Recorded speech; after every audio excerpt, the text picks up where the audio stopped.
नमस्कार. स्वागत तुमचं द न्यूज लॉन्चर मराठीमध्ये. मी अशोक वानखडे. सगळ्या बातम्यांचा ओघ आखाती देशांमध्ये. इराण, इस्रायल आणि अमेरिका याच्या युद्धावर. जो मेनस्ट्रीम मीडिया आहे कुठे ना कुठे, खास करून नॅशनल मीडिया दिल्लीमध्ये तरी हिंदी आणि न्यूज चॅनल्स कुठेतरी पश्चिमी प्रसार माध्यमाच्या दबावाखाली दिसत आहेत आणि इराणचं किती नुकसान झालं याच्यावर जास्त भर असतो. अमेरिकेने काय काय केलं याच्यावर जास्त भर असतो. इस्रायलने काय काय केलं याच्यावर जास्त भर असतो. परंतु बॅलन्स रिपोर्टिंग ज्याला म्हणतात, जेव्हा आपण इंटरनॅशनल पोर्टल्स पाहतो, जेव्हा आपण बाकी गोष्टी पाहतो, तेव्हा ते खरोखरच आता हे युद्ध अजून चिंताजनक झालंय असं वाटायला लागलं. याच्या अगोदरल्या कार्यक्रमामध्ये सुद्धा मी बोललो होतो की हे युद्ध 1, 2, 3, 4 दिवसात संपणारं नसून एक फार लांब खेचणारं युद्ध आता असं वाटायला लागलं. अमेरिका, इस्रायल हे सुद्धा कुठेतरी गफलतमध्ये राहिलेत. आता त्यांना सुद्धा वाटायला लागलं की हे युद्ध लांब खेचायला चाललंय म्हणून. अमेरिकेने मधात अनाउन्स केलं, ट्रम्प साहेबांनी, की हे तर काहीच नाही, आता आम्ही आमच्या आर्मीला पाठवू इथे. मग पुन्हा काही वेळाने बॅकट्रॅक झाले, नाही आम्ही आर्मीला पाठवणार नाही. कारण इस्रायलचं जे मिसाईल सिस्टम आहे त्याचं आकलनच मुळात फार कमजोर केलं इस्रायल आणि अमेरिकेने. पण जे युद्धाविषयक एक्सपर्ट्स आहेत, कारण मागच्या वेळेला जेव्हा इस्रायल आणि इराणमध्ये झालं, एक कॉन्फ्लिक्ट झाली आणि नेहमीप्रमाणे इराणनी दनादन मिसाईल टाकल्या इराणवर आणि इराणनी जेव्हा रिटेलिएट केलं, इस्रायलचं जे आयरन डोम नावाचं सुरक्षा कवच होतं ते भेदून जेव्हा इस्रायलच्या आतमध्ये त्यांनी विध्वंस सुरू केला, त्यानंतर लगेच इस्रायल अमेरिकेच्या शरण गेला आणि मग अमेरिकेने 3 क्लस्टर बॉम्ब टाकलेत आणि स्वतःच घोषणा केली की आता त्यांचा न्यूक्लिअर प्रोग्राम संपलेला आहे, आम्ही ते सगळं तोडून फोडून टाकलेलं आहे, आमच्या बॉम्बने सगळं नष्ट केलं, आता आम्ही सगळं आवर्त घेणार आहे. पण त्याच्या अगोदरच इराणियननी आपलं बरंचसं सिस्टम आणि इनरिच्ड जे युरेनियम आहे ते तिथनं जवळजवळ 30-35% शिफ्ट केलं होतं आणि लगेच त्यांनी बांधकाम चालू करून पुन्हा आपली सिस्टम चालू केली. पण इराणनी त्यावेळेला सुद्धा सांगून अमेरिकेच्या बेसवर, जे आखाती देशात आहे, तिथे हल्ले केले. हालाकी ते त्यांचे मिसाईल हवेत नष्ट करण्यात आले. पण मग अमेरिकेने सांगितलं की बाबा आता आम्ही चूप, तुम्हीही चूप, आपण सगळं आवर्त घ्यावं. त्यावेळेला पहिली चुणूक एवढी दिसली होती की आयरन डोम सुद्धा तोडता येतं. मग इराणकडे काय आहे? त्यावेळेला इराणने घोषणा केली की आमच्याकडे बरेचसे असे मिसाईल आहेत जे तुम्हाला अजून माहिती नाही. आणि मग जेव्हा अयतुल्लाह खोमेनीचा मृत्यू झाला, एक पूर्ण पहिल्या फळीची लीडरशिपच नष्ट झाली. त्यानंतर दुसऱ्या फळीने टेक ओव्हर केलं, त्यातले काही गेले, तिसऱ्या फळीतले लोक पुन्हा वर आले आणि त्यांची जी इराणियन रिव्हॉल्युशनरी गार्ड IRGC जी आहे, तिथे 2 फौज आहेत, म्हणजे 2 सैन्य आहे. एक सैन्य रेग्युलर सैन्य आहे इराणचं, जे सीमा सुरक्षा आणि बाकी पाहतं,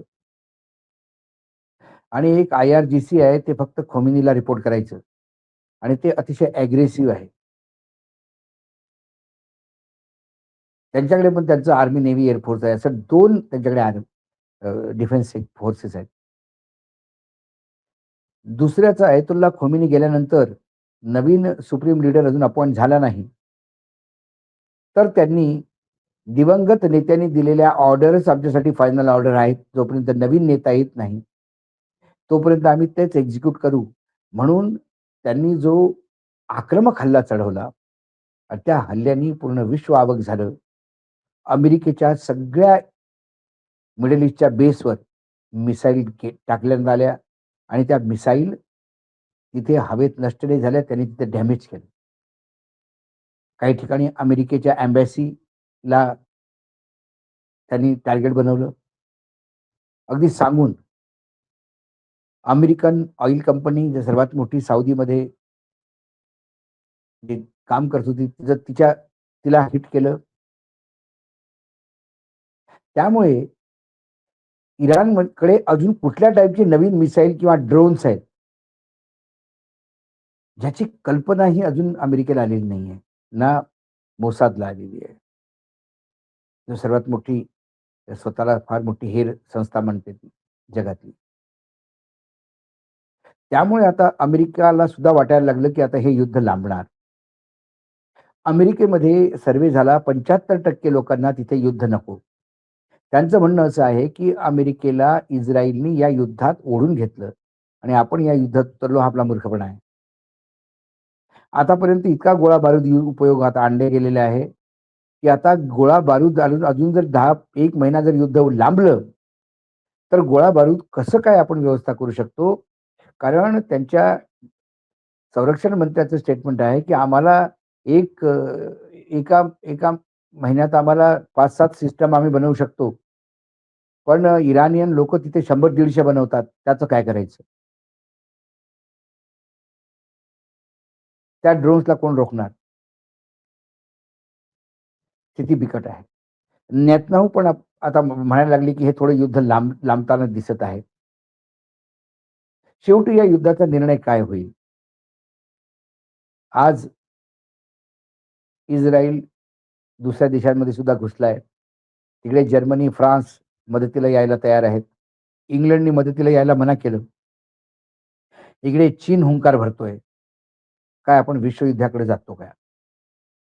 आणि कुठे ना कुठे या युद्धात इराणचं नुकसान भरपूर झालं असलं तरी एक छोटा देश असूनही जवळ-जवळ 14 देश त्याच्यावर आक्रमण करतात. म्हणजे हे जे आखाती देशातले 14 देश जे आहेत, जिथे अमेरिकाचे एअरबेस आहेत, तिथे तो अमेरिका आणि इस्रायलला फक्त इराण आहे बॉम्ब टाकायला.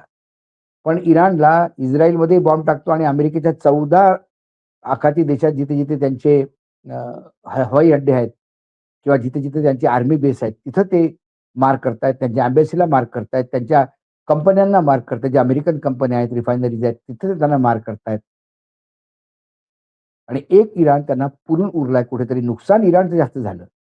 पण तो पुरून उरलाय याच्यावरनं, की अमेरिकेने आता एक ऑर्डर काढली आणि 14 देशातल्या आखाती जिथे त्यांचे बेसेस आहेत आर्मीचे बेस, तिथनं त्यांनी आपल्या सगळ्या नागरिकांना सांगितलं, जिवंत राहायचं असेल तर तुरंत जशी व्यवस्था होईल, जे विमान मिळेल, जे साधन मिळेल, ते साधन घ्या आणि ह्या 14 देश सोडा. कारण आता हे युद्ध अजून भीषण होणार आहे. अमेरिकेचं स्वतःचं म्हणणं असं आहे, की ते आता हे टफ झालंय. आपल्या लोकांना तुरंत देश सोडायला सांगितलं. या 14 देशातनं तुम्ही बाहेर निघा. युद्ध फार भीषण होतंय. अमेरिका आपल्या एम्बॅसीला नाही वाचवू शकत. अमेरिकेची जी डिफेन्स सिस्टम तिथल्या आपल्या कंपन्यांना सर्वात मोठी जी ऑइल रिफायनरी कंपनी आहे त्याला नाही वाचवू शकली. तिथे त्यांचं सगळं बंद झालं. तिकडे इराणनी जलमार्ग बंद केल्यामुळे होर्मुझ, डमरू जलमार्ग, तेलाच्या किमतीमध्ये हाहाकार माजलाय. एक रिपोर्ट आहे विदेशी एजन्सीची, की भारताचं पेट्रोलियम मंत्रालय विदेश मंत्रालयाच्या पाठीमागे लागलं, की अरे तुम्ही अमेरिकेकडनं परमिशन घ्या, की आम्हाला आता रशियाकडनं तेल घ्यायला लागतं. काय वाईट दिवस आले आपल्याला. रशियाकडनं आपल्या मित्राकडनं तेल घेण्यासाठी आपल्याला अमेरिकेची परमिशन लागते. अशी त्या विदेशी एजन्सीची आत्ता मी हा शो करत असताना मधात आलेला ही इन्फॉर्मेशन आहे. एकूण परिस्थिती फार बिकट आहे आणि या युद्धाची झळ भारतापर्यंत मी कालही बोललो, भारतापर्यंत फक्त आयात-निर्यातच नव्हे, तर वाढत्या तेलाच्या किमती आणि टाईट सप्लाय या 2 गोष्टींनी येणारा काळ भारतासाठी संकटमय असेल आणि हे युद्ध इतक्या लवकर आटोपतं दिसत नाही. आपल्या सगळ्यांना होळीच्या शुभेच्छा. आज इतकंच. पुन्हा येतो काही विषयासोबत. तोपर्यंत नमस्कार. पाहत रहा न्यूज लॉन्चर मराठी.